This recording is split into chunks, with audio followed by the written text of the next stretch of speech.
are thinking of starting a high-quality airline, but we don't have the quantity of money required. What cost-saving measures could we take? How much are trains? Say you still wanted to go in the airline business. How much would it cost to put wings on a train? There are driverless trains, perhaps don't have pilots or stewards. Gliders. Right, why? No fuel costs. Well, it is fuel that we want to save. We want to help the environment, you want to save money and so on. So here's an extraordinary thing. No passengers. Well, you want the passengers... Or luggage. You want the passengers to be as light as possible. Skinny people with no bags. Are you allowed to advertise that? Yes. In 2013, Samoa Air were the very first airline to charge passengers according to their own weight.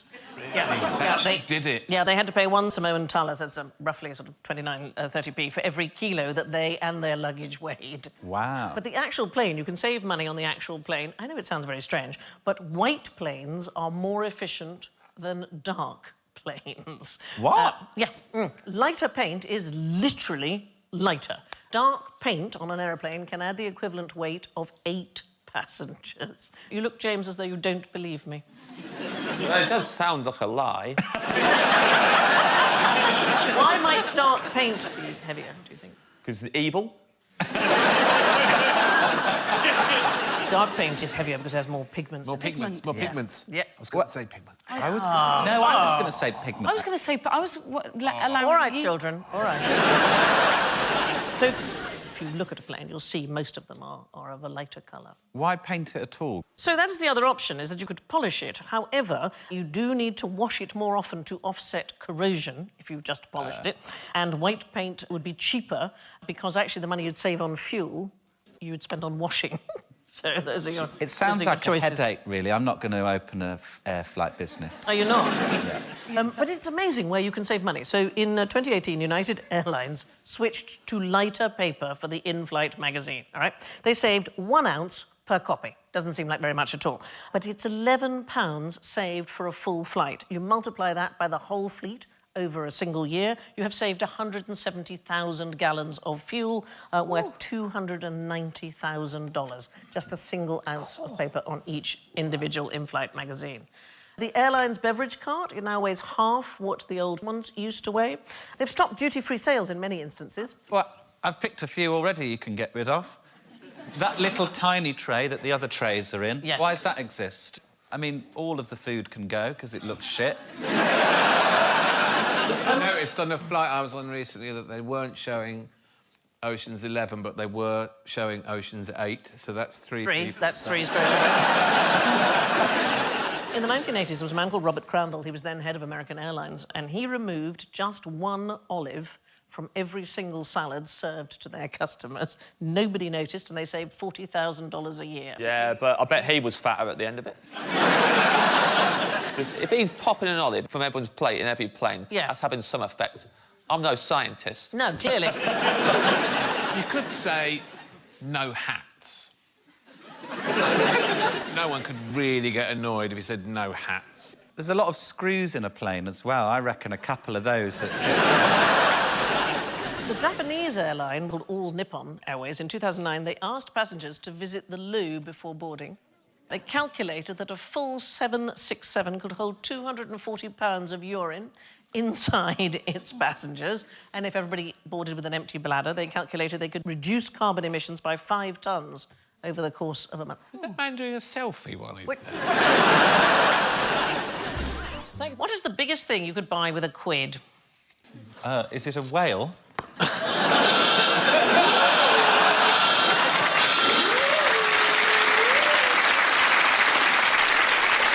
Pound sterling? Yes. We've visualised the shelves in Poundland. Don't remember any whales there. You can get an ironing board. Something like that. Think about football. A football club? Oh. Not Aston Villa or someone like that. Chelsea Football Club, Ken Bates bought it for £1 in 1982. Bates sold the club to Roman Abramovich in 2003 for 140 million. Today it's estimated to be worth 1.5 billion. Other companies that have been bought for £1, British Home Stores, Barings Bank, Reader's Digest, Homebase. It doesn't have to be £1. When Rover was sold to BMW, it was 10 quid. But you have to have something. It's a legal necessity in a contract. It's called a consideration. Something has to be paid. It used to be known as the peppercorn, like peppercorn rent. Bath University still pays an actual peppercorn to the city as ground rent. What? Yeah, it's... What? How does that Have you work? woken up? What happened? When you have a legal contract, if I'm going to sell you this card, you must give me something for it. A pen. All right, there you are. That's and I'll have the pen. Actually, it's quite nice. Ah! Thank you. No, they're the old answers. Are they physically doing it still? Are the university actually going to the city and giving them a peppercorn? It's become a sort of ritual. Do you think the peppercorns get used? I like that the city might be building up to a whole mill. Yeah. The new 12-sided pound coin, it's got a number of features that make it more difficult to counterfeit. Anybody know what they might be? Is it a weight thing? No, it's a kind of hologram. So if you look, this is just below the Queen's head, and if, depending on the light, it either says 1 or a pound symbol. If you can you see? Just if you flip the coin. Ooh, it's a good noise from everybody. Noise. Ooh. That's all the forgers. Coachload of forgers in. Oh. So, what about James's choice? The shot put.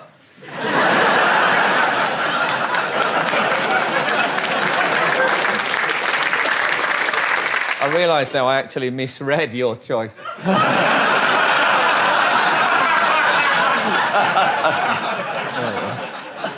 You can't not like the shot put, can you? Oh, I can. Who here is a fan of the shot put? One guy. And he's a liar. Right, here's the problem. At the Olympics, everyone does their stuff and it's amazing, and you're seeing people doing things, you go, I couldn't do that, it looks incredible.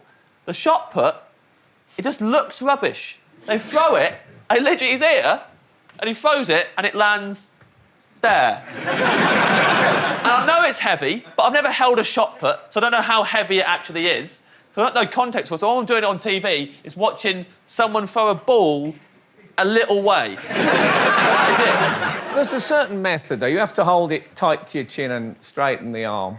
Yeah, you got to do that. Yeah. How's that fun? The Berlin 1938 Olympics got a big cheer every time. Why might it be a bad idea to remove all the dead wood from the Houses of Parliament? So many answers, so little time. Is it something to do with the gunpowder plot? Yes, I did or the gunpowder plot. I'm with Bridget. No. No, it's nothing to do with that. It's later than the gunpowder plot. Later. Well, we are talking about 1834. Up until 1826, the Palace of Westminster kept all its financial records on something called tally sticks. So you had a stick and you split it in two when you issued a debt, and when the payment was made, the two sticks were tied back together again. Wow. But eventually, of course, paper records superseded the need for these, and now they'd got a lot of old wood, so they decided to get rid of it. The obvious idea was to burn it. So on the 16th of October, 1834, the clerk of the works, who's in various records called Mr. Wibbly or Mr. Woobley, he ordered 2 cartloads of these tally sticks to be Mr. burnt. Wibbly Wobbly? Mr. Wobbly Wobbly, yes. Mr. Wibbly Wobbly, get rid of the sticks. Mr. Wibbly Wobbly. Rid of the sticks you want. It was just like that. Oh, Christopher Butterslip. Yes. I've got a character act called Christopher Butterslip. He drops everything, doesn't he, Christopher Butterslip? Yes, he's got very slippery fingers, and his his catchphrase is "Whoopsie plops." What's his job, Christopher Butterslip? Oh, he's an auctioneer. That's fantastic. This Ming vase. Yeah. So Mr. Wibbly Wobbly decided to burn 2 cartloads of these tally sticks in the basement staves at the Palace of Westminster, and the resulting fire burnt down both the House of Lords and the House of Commons. What an idiot, Mr. Wibbly Wobbly. Didn't feel good about it. He should have known. Yeah. What have I done? Who did you entrust this job to? Now, don't get angry. It better not have been Mr. Wibbly Wobbly. So the chimneys had not been properly maintained. In those days, we're still talking about children going up chimneys, and they had cut footholds into them. There was a lot of residue, and the copper linings of the chimneys actually caught fire, and it spread eventually to the entire wooden interior of Parliament, and there was no fire brigade at the time. So everything was run by the insurance company. It took 5 hours for the fire boat to get to the House of Parliament because the tide was wrong. It was the largest fire since 1666. Turner painted several canvases of the disaster, and Constable, too, sketched it sitting in a handsome cab on Westminster Bridge. Did they have to rebuild the whole shebang? Yes, that's when we get the designs that we have today, with Charles Barry and Pugin. Big Ben and everything? Big Ben and everything, yeah. So Wow. well, apart from Westminster Hall. Westminster Hall was saved, so parts of it are 1,000 years old or more, and it only was saved because the wind changed. What's this man doing with his other hand? Oh, Lord. It's M. It Begins with M. It begins with M. He could be doing anything, Stephen. Is it something beginning with For M? me, it'd be me trying to work out how the Scratching? bloody thing works. With Well, it does begin with M. If I tell you that something. he's a professor, He's got a massive mouse on his leg. Mousing. massive mouse. Right to think of an animal because he's a scientist, a professor at the University of Kentucky. Has he got his finger stuck in a moose? He's a Mexican. He's a Mexican man, and he's pressing a child against a cactus under the desk. He's a cruel man. He's Professor Grayson Brown, and he's an entomologist of a particular kind. A collucidologist, if that makes any sense to you. Mollusks. Not mollusks. Oh. Mosquitoes. An entomologist. An entomologist. Mosquitoes is the right answer.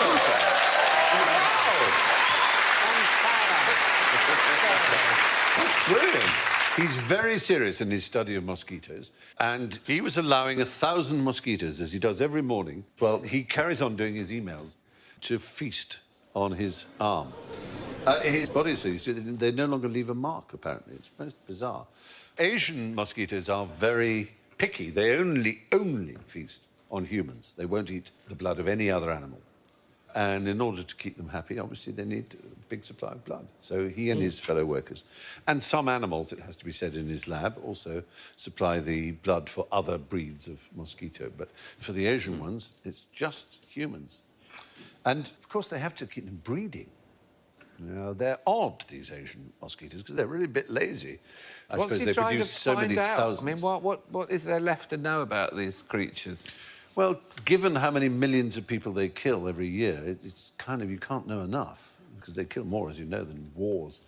But in order to get them to mate, to force mate them... Play some Barry White, give him some wine. Well, that's what I thought, but in this case, they decapitate the male. Oh, that's different. No, that Good wouldn't... They anaesthetise the female. They then insert male's genitals into his unconscious partner. Despite the lack of the male's head and the lack of the female's consciousness, the insects lock together, sperm is transferred, and the female becomes pregnant. Skilled entomologists can do this without a microscope.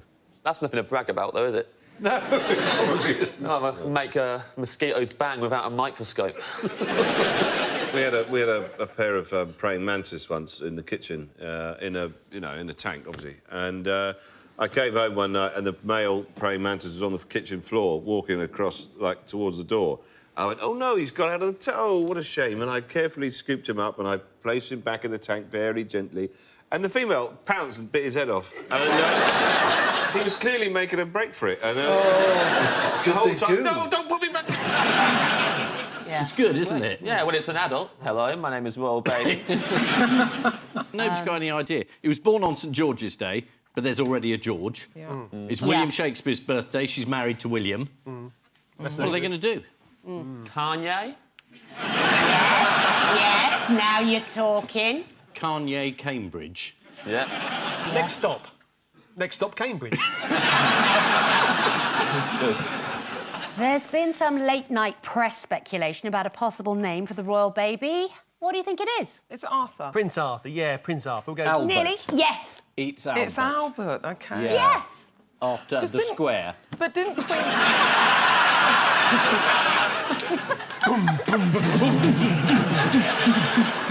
He's not your baby, he's mine.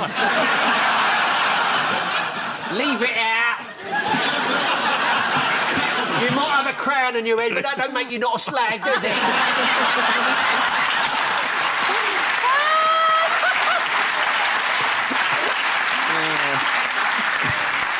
How many paintings did Vincent van Gogh, or Gogh, or Gough, or Go, how many did he sell while he was alive? Don't say none. None. I'm going to say none. Don't! Really, I'm afraid... One. A few, maybe? A few. It was lots. He sold hundreds of paintings. Hundreds? Oh. Yeah, when he was 15, he used to work in an art gallery. Oh, shut up. It's true. I just asked you how many paintings. This is the closest I've come to walking out of this channel. I'd like a recount on those two. It was a horribly mean question, but the fact is, he did sell hundreds. They just weren't his own. He was very good at selling them, too. He did extremely well, and it was a big French company, and his brother Theo ran the Montmartre branch, and Vincent relocated after a while to the London branch. He spent 2 years in London, living in Brixton, and he called it the happiest time of his life. Yeah, he did really well, and he loved it. Good fun in Brixton. It was good fun. It's a good place. Brixton Village. Brixton Village. He would have gone and got some chicken from Chicken Licker. That's real nice. Yeah. Is that your manor? I used to live in Brixton, and do you know what I nearly did then? I nearly called you man, and then I stopped myself. I just want you to appreciate that. I really do. Thank you. Anyway, perhaps the most surprising thing we'll all learn today is that after Brixton, he came back to the UK in 1876, and Vincent van Gogh worked as a supply teacher in Ramsgate. Oh, isn't that wonderful? Wow. That's a big surprise, isn't it? It is. It is. I wonder if the children remembered him for years afterwards. Mr. Van Gogh. Flame-haired Moody figure. sod. Yeah. Then he became a painter, supported financially and indeed emotionally by his brother Theo. He suffered from tinnitus, vertigo, and of course depression. He killed himself aged 37. Only one of his 900 paintings was sold in his lifetime. Sold to a remarkable woman called Anna Boch, who was herself a painter. One, you said one. I said one. I asked how many paintings, not how many of his own paintings. No. I know, I'm sorry, but look, I did say... Chairman of the Pedantic Association. It's actually the Society of Pedantic. Yes, exactly. In fact, Anna Boch paid 400 francs for a painting of his called The Red Vineyard, which is rather beautiful. What is the heaviest reading material in the universe? Oh, something by Dan Brown. Is it slate? Is it slate? Yeah, because people used to write on slate, didn't they, in school? And slate's very heavy. Yeah. But this is an actual book. It's a book available online. Oh. It is called Googleplex Written Out. It is exactly as it sounds. It is one of the largest numbers ever named, and it is available in print. Well, it is theoretically available in print. So let's just go through what the numbers are. So a Google is 1 followed by 100 zeros, and it looks like this, OK? A Googleplex is 1 followed by a Google of zeros, and it is impossible to write down a Googleplex because there are fewer particles in the universe than actually there are zeros in a Googleplex. However, somebody wanted to write out Googleplex, a man called Wolfgang Nietzsche, and this is just one volume that is available to you. It has an ISBN, proper international standard book number, but obviously no ISBN has been assigned to the individual volumes since the total number of volumes would exceed the number of available ISBNs. It is literally just zeros. It is just... Sandy? Yes? I'm really sorry. Yeah. But the last time I was on this show... Yes. Do you remember that I said I had something called triophobia, where... Oh. I can't look at... I can't look at holes, can you? Can't look at holes. Oh, this is a disaster for you. It's fucking I feel twice. really... I've got this condition, right, and it makes me feel like fainting and getting sick and gives me a headache. Yeah. You can't look at lots of circles that are close together. OK, so I feel really bad. The person who named it was a man called Edward Kasner. Perhaps we have a picture of him. There he is. There's hardly any zeros. Oh, it's horrible. Yeah. Yeah, it's OK. Here's the thing. If you were to start to count to a Googleplex at 2 digits per second, the universe would end before you could finish. That's it. The EastEnders would carry on. EastEnders would carry on. Yeah. If you wanted to count to 1 billion, it would take you 15 years, 308 days, 9 hours, 41 minutes and 50 seconds. Isn't that fantastic? In the world of authors... Yes. How do you think that guy's regarded? Like, yeah. Do you want to see it, darling? When they're all getting together and all the authors are meeting up... Yeah. Some of them are discussing their new ideas, and he comes along and tries to talk to them as an equal. I'm working on a new book as well. Yeah, I bet you are. Yeah. So that's the heaviest reading material in the world. According to the Guinness Book of Records, the smallest book in the world is called Teeny Ted from Turnip Town. It is by two brothers, Malcolm Douglas Chaplin and his brother Robert Chaplin, and it is a 30-page book carved on a pure crystalline silicon page. It measures just 70 micrometres by 100 micrometres, as it was etched using an ion beam at a university in Canada. So basically it fits on the width of a single human hair. I know, isn't that... And what it says on there, if you read it, it says, Teeny Ted from Turnip Town, a success story by Malcolm Douglas Chaplin, B.A. That's how you make all the magazines weigh less. Yes. Anyway, you need a scanning electron microscope in order to be able to read this. There is a large print copy, but if you wanted a small one, it cost you about £10,000. But I expect you could keep that if you're really keen. Yes, please. Nighttime reading. Oh, can I have it? Colour in all the zeros. Yeah. You can Yeah, I'd love to do that. read it while eating a bowl of Cheerios, Bridget. How can you make money from fresh air? Catch it in the net. Separate it into its component parts and then sell those. You don't need to. You can just sell fresh air. So, in 2015, there was a man called Moses Lamb. He lived in Edmonton, Canada, and as a joke, he sold a bag, there he is, a bag of fresh Canadian air on eBay for 99 cents. It went, and when the bids for the second bag got to 168 Canadian dollars, he thought, might be onto something here. He gave up his job as a mortgage broker, and now he sells Canadian Rockies air. That is what he does for a living. In jars? Yeah, a single 8-litre bottle costs $24 US. His company, Vitality, has sold over 200,000 units, often to countries with very low air quality, so he sells them to China and India and South Korea and so on. And if Canadian air sounds pricey, you could have Swiss mountain air. That's only £17, roughly, a can. How can you prove that it's from there? Well, you just have to believe, Bridget. You can buy some good old British air if you prefer. You don't want to buy air from abroad. You can buy air from Yorkshire, from Wiltshire, from Wales. There's a company called Ether. The company's founder, Leo de Watts, he has coined the term air farming. There he is. He looks exactly like I thought he would. It's completely pure air. It is actually collected in Somerset or wherever he happens to be. It's just scooped up and sealed. It's just a lot of money for a jar, isn't it, really? Yeah. Now, because we like to really go the full extra mile for you, all our elves have been all over the world collecting for you special fresh air. They haven't been opened. So, Jo, would you want to open yours, darling, and see where you think that comes from? Wigan.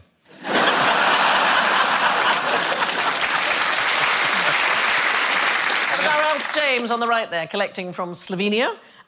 James?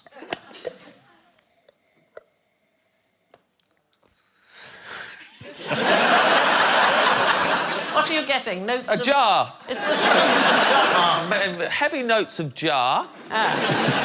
It's come the furthest, actually, though. Really? Brazil.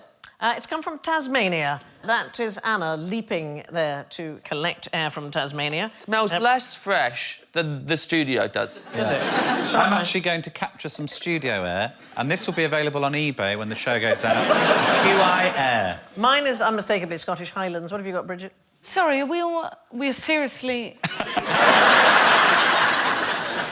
I'm very good at smells. OK. When I was pregnant, my husband was out, and when he came back in, I said, have you been eating nice and spicy flavoured knickknacks? And he said, no, but there was a bag in the room that I was in. Oh, what? That doesn't smell good. That smells very greasy to me. OK, yours comes from the Canary Islands. That's Mike collecting it in. These are genuine pictures. Right, Alan, yours. Ooh. What? Someone pumped in there. Yours comes from Hudson Bay, but we didn't have the money to go all the way to Hudson Bay, so it's a pub in West Ham. There it is, the Hudson Bay.